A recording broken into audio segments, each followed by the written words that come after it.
Salut tout le monde, c'est Simon, je vous retrouve du coup aujourd'hui pour une nouvelle vidéo. Juste une petite chose là, il y a les pronostics hors top 5, du coup hors top 5 grand championnat. Ça va arriver là à 14 heures. Je l'ai programmé à 14 heures la vidéo.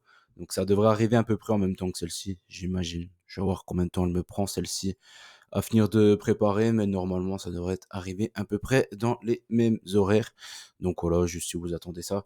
Ça va arriver, je suis un peu deg parce que du coup j'étais parti sur Brisbane ou nul là en premier prono de la journée. Du coup, le match il est déjà terminé, il y a eu 2-2. Bon, il menait 2-0, je crois, si je dis pas de bêtises. Et du coup, ils sont fait égaliser en fin de match. Ils ont même eu un but refusé pour hors-jeu là, du 3-2. Mais bon, ouais, je l'ai publié un peu trop tard. J'aurais dû la publier hier, mais hier j'ai eu pas mal de choses à faire, donc j'ai pas pu la publier à temps. Donc du coup, je l'ai enlevé. Bref, après c'est pas grand-chose. Ouais, c'était comme une cote à 1,40. Ça peut enlever une cote à 1,40. Bon, après ça dépend comment vous jouez. Moi, une cote à 1,40, je la prends tous les jours. Donc voilà, c'est tout. Là, on va attaquer la Ligue 1. Maintenant, le championnat français, le meilleur championnat du monde, la Ligue des talents. Je déconne, bien évidemment. On fait un petit récap de la dernière journée et on attaque la nouvelle directement. Ouais, ça me plaît. Ça me plaît pas trop mal. Ça va encore. Bon, la dernière journée, bon, bah là, c'était perfect, hein. C'est ce qu'on appelle un perfect, hein, dans le jargon. Paris-Monaco, le BTTS, il est passé. Clermont-Lens, bon bah Lens ou nul, c'était passé. Strasbourg-OM, OM ou nul, c'était passé. Bon là on s'en sort bien, franchement, vu la deuxième mi-temps des Olympiens. Nice-Toulouse, l'under 3,5, franchement, au final, tous les matchs de Nice, on va finir par mettre des under 1,5, hein. Je pense que c'est la meilleure chose à prendre. Lorient-Metz, du coup là c'était vraiment une grosse surprise. Metz ils sont allés gagner à Lorient. Bon, on avait pris un over, la cote était super élevée bien évidemment parce que c'est des équipes du fin fond du classement. Donc là c'était parfait. C'est un peu le bet parfait ici. Même de se contenter l'over de 5, ils se sont mis bien je pense sur ce match-là. Nantes, Le Havre, bon là c'était plus que parfait parce que carrément le score exact, c'est le 0-0 des familles. Du coup l'entraîneur nantais s'est fait dégager. Donc je crois que c'est Gourvenec, hein, qui a repris. Et donc, à voir, à suivre. De toute façon, depuis le temps que Kita, il attendait de le jarter, l'entraîneur de Nantes, et là, il le sort sur un 0-0 contre le Havre. Je trouve pas que ça soit vraiment dramatique de faire 0-0 contre le Havre. De toute façon, depuis le début de la saison, il attendait juste la petite opportunité pour le dégager.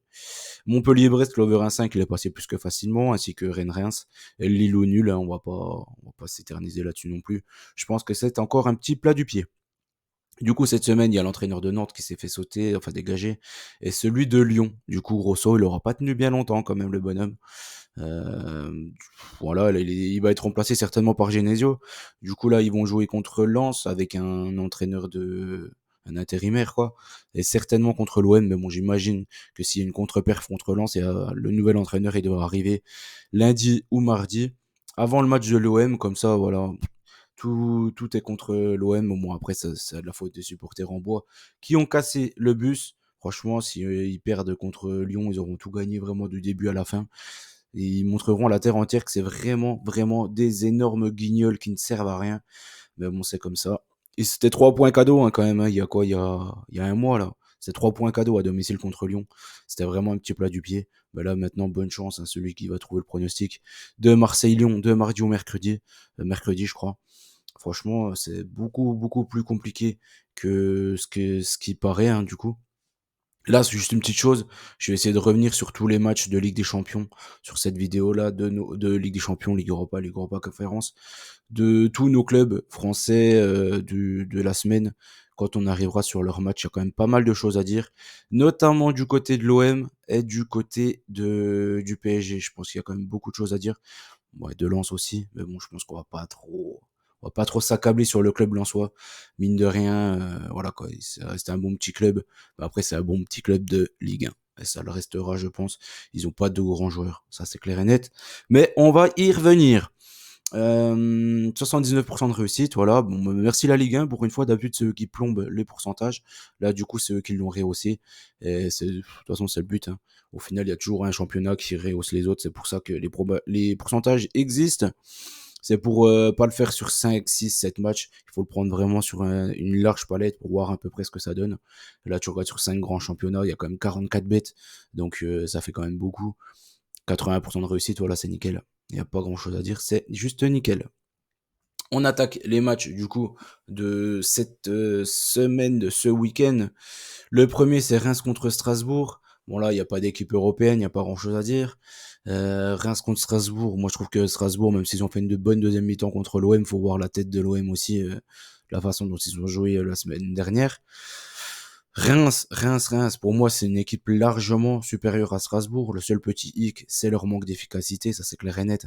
Eux, ils auraient acheté un mec devant qui est un peu plus ancien et tout, genre même un Gamero, un truc comme ça, il serait bien au-dessus de ce résultat-là. Enfin, ils auraient bien plus de points que ce qu'ils ont actuellement. Je trouve que voilà, c'est vraiment leur gros péché, c'est ça. Ils ont que des jeunes devant et ils pêchent vraiment dans l'efficacité régulièrement. Donc c'est vraiment le seul bémol que j'ai à voir avec cette équipe-là, parce qu'au niveau du jeu, elle en développe énormément. Strasbourg, voilà, moi je suis pas fan. Je vais pas me répéter éternellement là-dessus aussi. Je suis pas vraiment fan de cette équipe-là, donc je les vois pas perdre. Je les vois pas perdre, hein, c'est quand même à la maison. J'ai peur du 0-0. Donc j'ai pris Reims ou nul. Reims ou nul quand même. J'ai hésité avec un over 1,5, mais je me dis, est-ce que Strasbourg va réussir à marquer un but? Est-ce que Reims, ils vont encore avoir un manque d'efficacité comme régulièrement? J'ai préféré prendre un Reims ou nul ici. Je pense que c'est un peu un petit bête qui devrait passer sans trop de difficulté quand même aujourd'hui. Enfin, je l'espère en tout cas. Ensuite, c'est Lens-Lyon. Lens-Lyon, donc du coup, il y a Lens, notre deuxième de Ligue 1, qui allait se déplacer à Arsenal. Bon, voilà, j'ai pas fait plaisir aux supporters lensois quand j'ai dit que voilà, ils allaient se faire écraser contre Arsenal. Mais bon, on a bien vu que le match aller, vraiment, l'Arsenal, ils jouaient pas. Maintenant, vous pouvez me dire tout ce que vous voulez, mais Arsenal, ils ont pas joué le match aller, ils ont pas mis d'impact physique, etc. Donc, ils se sont fait marcher dessus par les Lensois. Parce que les Lensois, ce qu'on peut pas leur reprocher, c'est qu'ils mettent souvent beaucoup d'envie et tout. Là, Arsenal, j'ai trouvé que c'était pas terrible niveau. Même ça, c'était vraiment pas terrible. Donc là, il faudra voir quand même. Mais voilà, que c'est vraiment ça, en fait, qu'ils ont. C'est leur grosse force, en fait. C'est l'envie. Et après, ils ont pas vraiment de très bons joueurs, hein, Lens. Même, ils ont pas des joueurs terribles. Regardez les Thomasson, les Sotoka, pour moi, ça, c'est des bons joueurs de Ligue 1, mais ça restera que ça, quoi. C'est pas des. Et même le top 3 de Ligue 1, quoi, ils peuvent pas le viser. Et les. Comment dire? Les meilleurs clubs européens, voilà, ils ont aucune chance de jouer dans ces équipes-là. Les seuls bons joueurs qui avaient un potentiel, c'était Openda et Fofana. Et les deux, ils sont partis, quoi. Vraiment. Maintenant, ce qui le reste, je trouve, il y a aucun grand joueur, quoi. Donc, on peut pas vraiment leur reprocher de s'être pris une 3 à Arsenal. On a bien vu qu'Arsenal, s'ils faisaient un 1-2 et un jeu en triangle, paf, ils étaient dépassés, en fait. Ça allait trop vite, hein. C'est pas le même sport, hein, que le Racing Club de Lens, malheureusement. Et j'ai bien peur qu'on voit ce que j'avais prévu au final, hein, que Séville va aller gagner à Lens, ils vont faire leur Ligue Europa. C'est ce qu'ils veulent, hein, tous les ans, de toute façon. On a bien compris que c'est ce qu'ils recherchent à chaque fois. Ils l'ont bien montré, que là, ils auraient dû taper le PSV. Bon, ils ont laissé le match enfin, ils l'ont pas laissé officiellement. Mais bon, on a bien vu ce qui s'est passé sur le terrain. Ils étaient largement au-dessus du PSV. Ils ont arrêté de jouer. Ils ont pris un rouge. Ils ont arrêté de jouer. Ils ont fait n'importe quoi. Enfin bref. Toujours est-il que là, moi, sur ce match-là, Lyon, ils ont changé de coach. Voilà, en général, il y a un petit déclic et tout, etc., etc. Après, franchement, Lyon, je pense qu'ils peuvent mettre tous les entraîneurs du monde. Même s'il y a un petit déclic, ça durera 2 ou 3 matchs maximum. Ça leur permettra de passer Clermont peut-être, mais de viser plus haut, j'ai du mal à y croire. Là, je me dis que Lens, s'ils mettent les ingrédients, ils sont meilleurs que Lyon, quoi, tout simplement. Et même si, voilà, ils auront peut-être plus d'envie qu'habituellement, les Lyonnais. Je pense que les Lensois, avec leur public, ils auront vraiment à cœur aussi de se rattraper de cette grosse branlée, hein, on peut dire les mots, on peut dire les termes quand même au bout d'un moment. Ils se sont pris une grosse dérouillée. Donc, je pense que là, ils auront quand même vraiment à cœur de montrer ce qu'ils valent vraiment sur ce match-là. Enfin, je l'espère en tout cas. Parce que vraiment, s'ils arrivent à en faire une deuxième contre-perf d'affilée, et en plus contre Lyon, dernier de la Ligue 1, ça piquerait, franchement, ça piquerait. Donc là, je pars sur un Lens Dronebet, et je vois Lens gagner contre Lyon. Clairement, je vois Lens gagner contre Lyon. J'ai un peu peur du nul, parce que je me dis que peut-être que Lyon, ils vont venir, ils vont me mettre un petit bus, ou peut-être qu'ils vont marquer en contre, etc. Et donc Lens, ils vont faire un petit 1-1 ou un 0-0, je sais pas, à suivre. Mais en tout cas, j'ai du mal à imaginer Lyon choper des points à Lens. Nantes contre Nice ensuite. Nantes contre Nice. Nantes, ils viennent de changer de coach. Nice, ils font que des 0-0.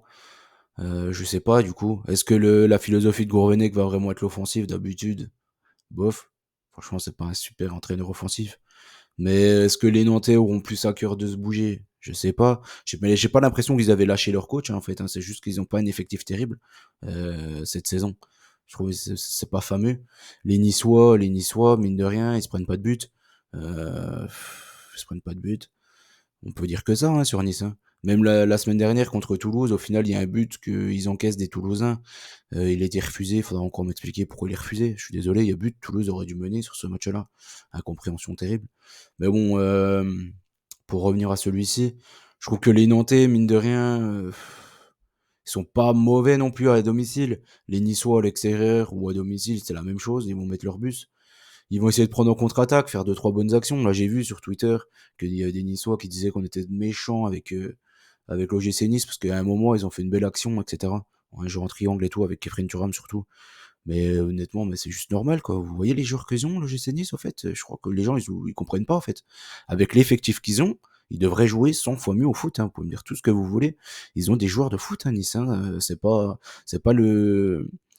l'effectif de Nantes, c'est pas l'effectif de Lyon. Lyon, l'effectif, je suis désolé, il est pitoyable. C'est pas l'effectif de Lens. Lens, je suis désolé. Pareil, les Niçois, ils ont un meilleur effectif que Strasbourg, que Reims. Vous pouvez regarder.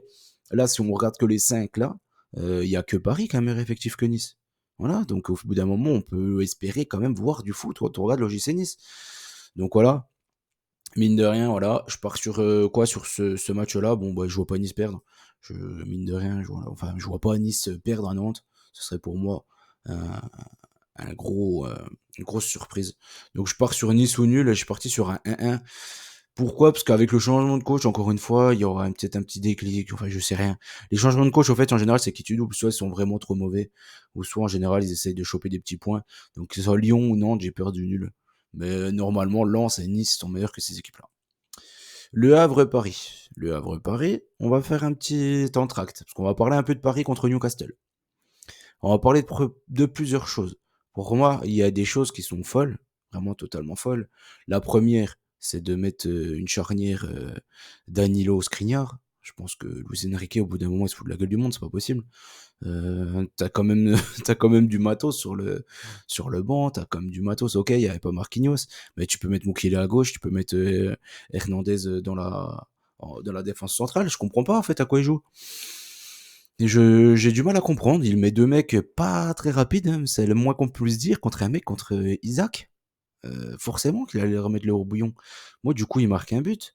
On a bien vu que Donnarumma, bon bref, il est coupable sur le but, il n'y a aucun doute. Hein. On peut pas, au bout d'un moment, tous les matchs assez importants, il fait des bourdes. On peut me dire tout ce qu'on veut, c'est un bon goal, etc. Pour moi, il est un peu comme Mbappé, quoi. Il fait des bonnes stats contre les équipes qui sont pas terribles. Donc au bout d'un moment, ben ça suffit pas pour le haut niveau malheureusement. Et du coup, on va revenir sur plusieurs choses. Encore une fois, on va regarder le milieu de terrain. J'ai pas grand chose à dire. Voilà, ils ont Newcastle, on a vu. Enfin, pour moi, l'homme du match clairement, c'est Guimarães. Il aura marché dessus tout le match. Et c'était vraiment le meilleur joueur sur le terrain, je pense, entre Paris et Newcastle. D'ailleurs, Guimarães, encore une fois, il était quand même à Lyon. Hein. Paris, ils auraient pu le récupérer. Peut-être que ça c'était pas assez clinquant comme nom. Mais franchement, il a plus que le niveau pour jouer à Paris. Je pense qu'il serait le meilleur au milieu de terrain du PSG. Ugarte, que tout le monde encensait en début de saison. Moi-même, hein, je trouvais qu'il était pas mal à niveau perf. Encore une fois, on a bien vu que c'était surtout contre les équipes faibles qu'il est bon. Sinon, il est pas terrible, même pas, pas bon. Fabien Ruiz, je trouve qu'il est pas si mauvais que ça. Moi, je trouve que c'est celui qui en prend souvent le plus dans la tête, mais je trouve qu'il fait une bonne petite saison. Et il est pas mauvais. Je pense qu'il sera titulaire avec l'Espagne. Il est pas si mauvais que ça, le bonhomme. Je pense qu'on lui tombe dessus sans raison. On va revenir sur une personne, je pense que les médias et tout ne lui tombent pas beaucoup dessus, c'est Kolo Muani, en fait. À quoi il sert? À quoi sert ce bonhomme?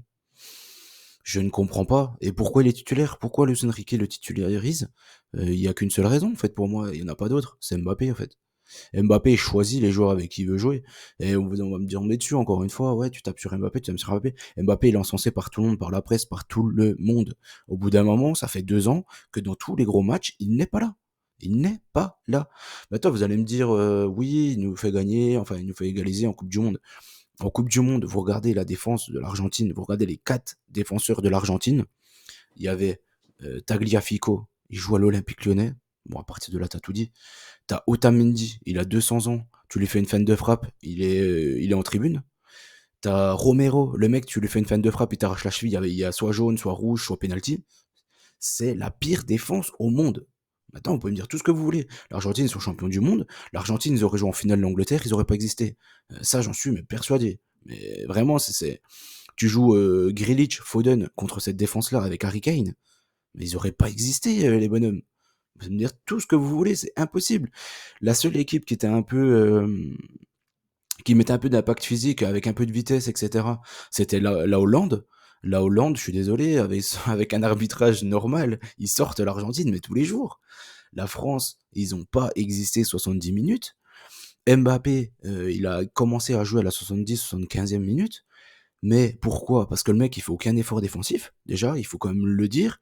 Tu sacrifies un joueur de l'équipe de France pour pouvoir jouer comme ça. En général, c'est Rabiot, hein, qui doit être épuisé, etc. en fin de tournoi. Et l'équipe de France a bien vu que le milieu de terrain, ils étaient rôtis, hein. Sur la finale, ils n'ont pas existé. Bon, après, il y avait pas mal d'histoires de maladies, il y a pas mal de choses. Donc, voilà. Et au PSG, c'est souvent Vitinha, du coup, qui fait le taf pour lui et du coup, qui est rôti assez rapidement. Mais voilà, on voit qu'il est obligé de sacrifier un joueur pour lui. En général, il fait des diffs en fin de match forcément, parce que c'est le seul qui lui reste de la condition physique par rapport aux défenseurs qui courent tout le long. Lui, voilà, il court par intermittence et s'il court, c'est déjà pas mal. Il a voulu enlever Neymar. Je- il a voulu enlever Messi. Voilà.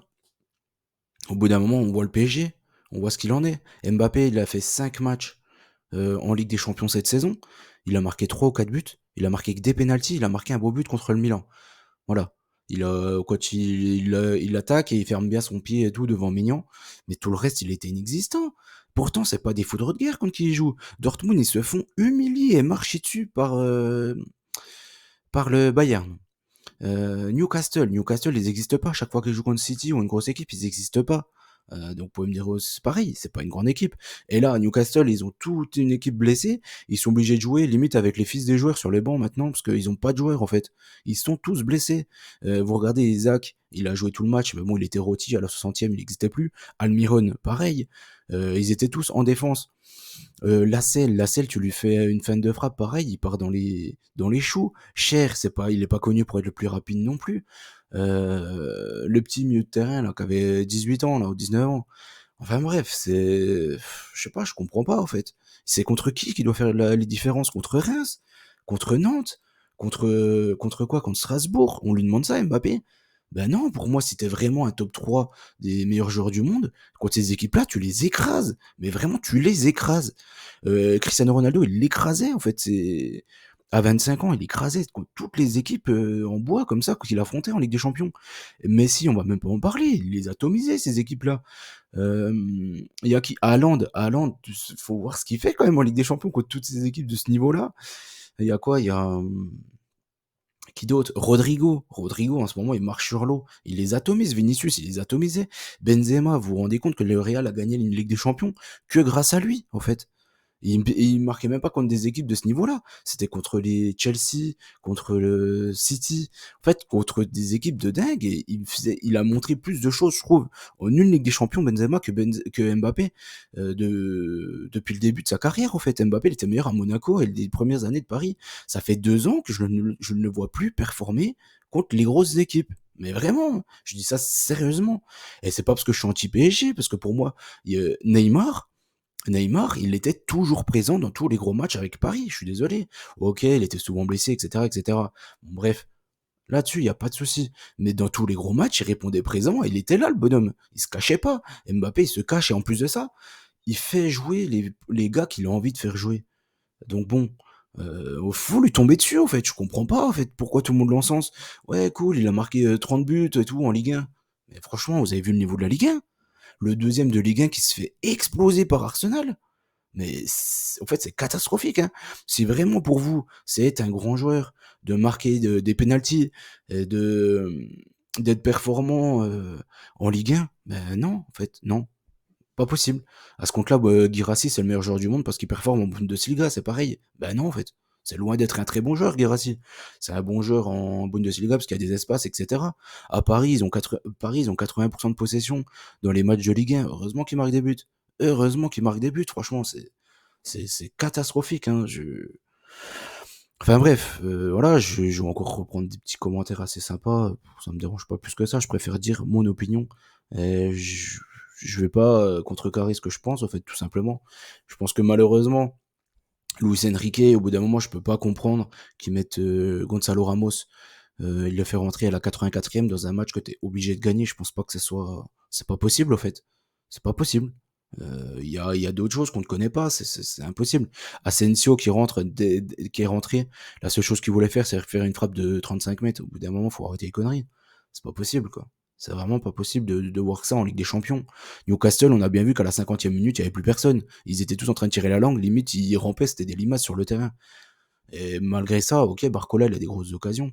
Mais heureusement qu'il était là d'ailleurs. Heureusement que lui, il était là pour mettre son envie, etc. Parce que tout le reste, ça servait à rien. Dembélé, je suis désolé, il sert à rien. Enfin, il a servi à rien tout le match. Il obtient le penalty, on va en parler du penalty, il n'y a jamais penalty. Nous, ça nous a arrangé parce qu'on avait mis Paris au nul over 1,5. Donc je pense que tout le monde a encaissé grâce à ça. Et moi le premier, donc je suis bien content. Mais il n'y a jamais penalty, hein, tous les jours, c'est un scandale. Les 8 minutes d'arrêt de jeu, on peut en parler. Enfin bref, on va pas s'éterniser là-dessus. 8 minutes d'arrêt de jeu, s'il y en avait 3, c'était déjà le bout du monde. Mais bon, faut rien dire, faut rien dire, faut rien dire. Là, Paris joue contre le Havre, c'est une équipe du niveau d'Mbappé, je pense. Du niveau, enfin, pas du niveau d'Mbappé. Mbappé, bien sûr, c'est un bon joueur. C'est un très bon joueur même. Mais pour moi, il régresse de plus en plus dans la hiérarchie. Et là, au Ballon d'Or, il était top 3. Pour moi, il finit top 10, c'est déjà bien. Par rapport à ce qu'il montre, en tout cas, dans les gros matchs et au niveau européen, sur la Ligue des Champions, notamment là où on attend en fait les vrais joueurs de foot. Normalement, ils se montrent en Ligue des Champions et ils se cachent pas derrière leur, leur partenaire.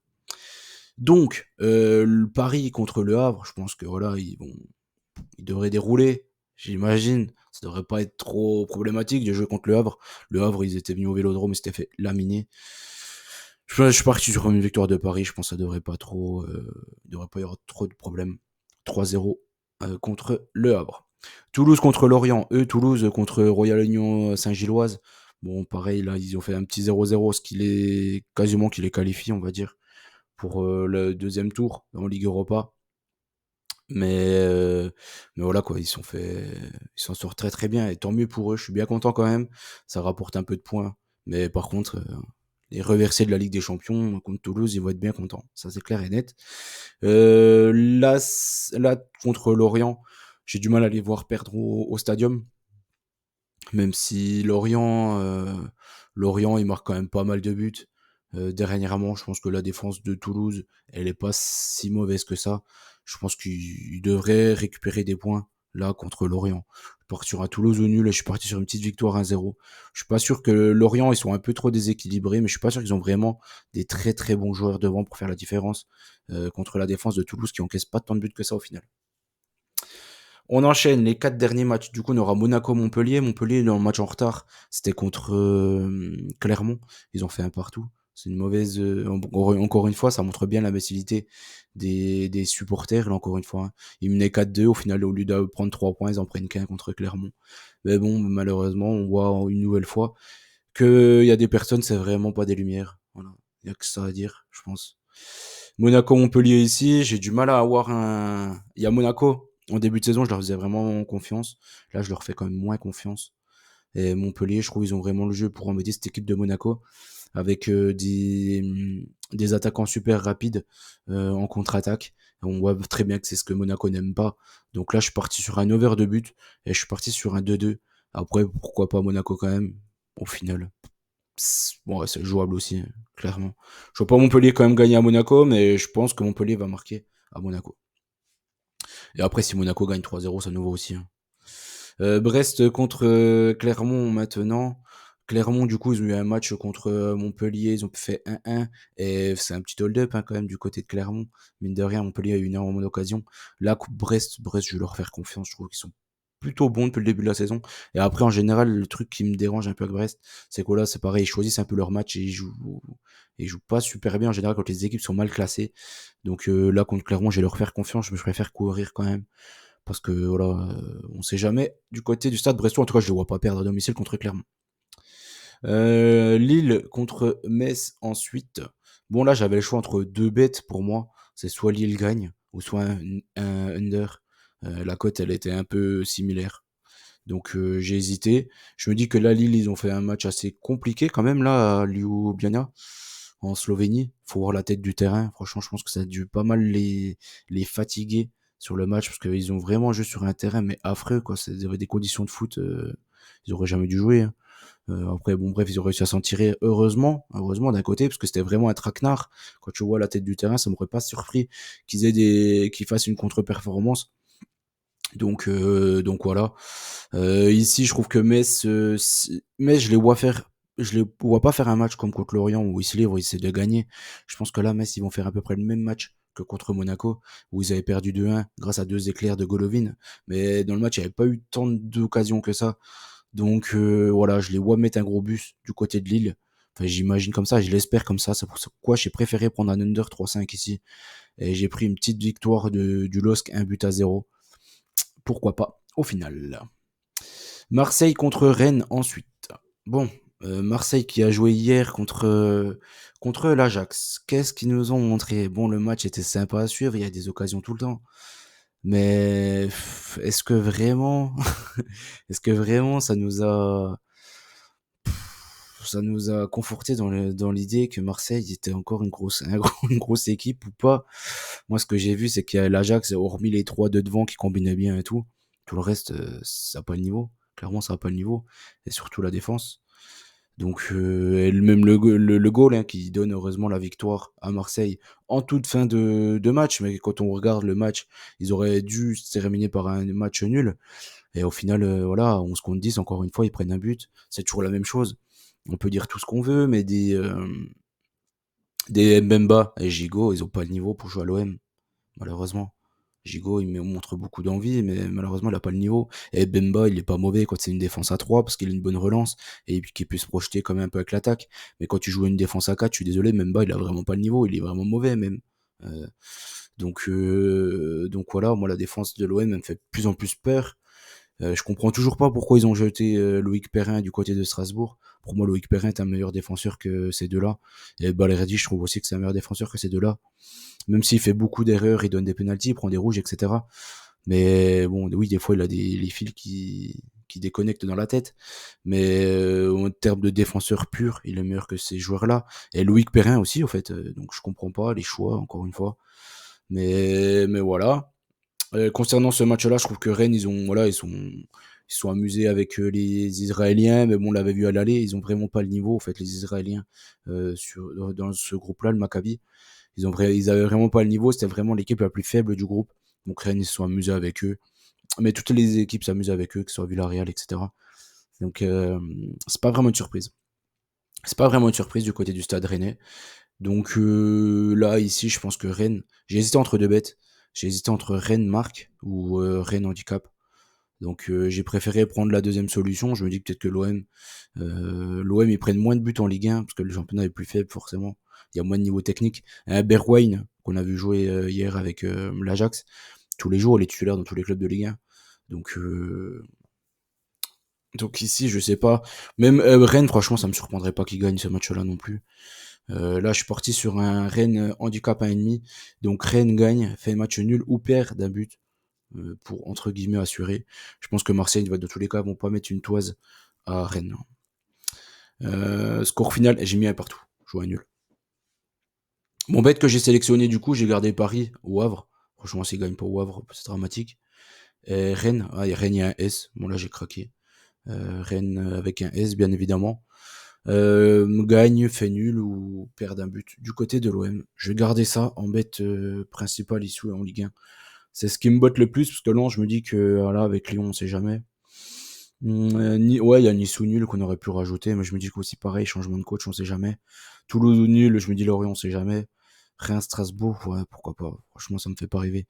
Non, tout le reste des matchs, ça me fait pas rêver. Lille, j'ai pas voulu les prendre en sec, donc c'est encore moins pour les prendre dans un bet comme ça. Donc voilà. Bon, au final, j'aurais fait un bon petit monologue, mine de rien, parce que là, ça va faire une demi-heure qu'on est ensemble. Enfin, que je suis tout seul, hein, au final. Mais bon, j'espère que la vidéo vous a plu. N'oubliez pas les petits likes. Moi, je vois bien pas mal de commentaires pour Mbappé, mais je suis désolé de vous ouvrir les yeux. Je suis désolé de dire ce que je pense, tout simplement. Donc voilà. N'oubliez pas les petits likes. Je vous dis bonne chance à tous. N'oubliez pas qu'on gagne au pair ensemble. Et on se dit à très vite. Ciao, ciao tout le monde.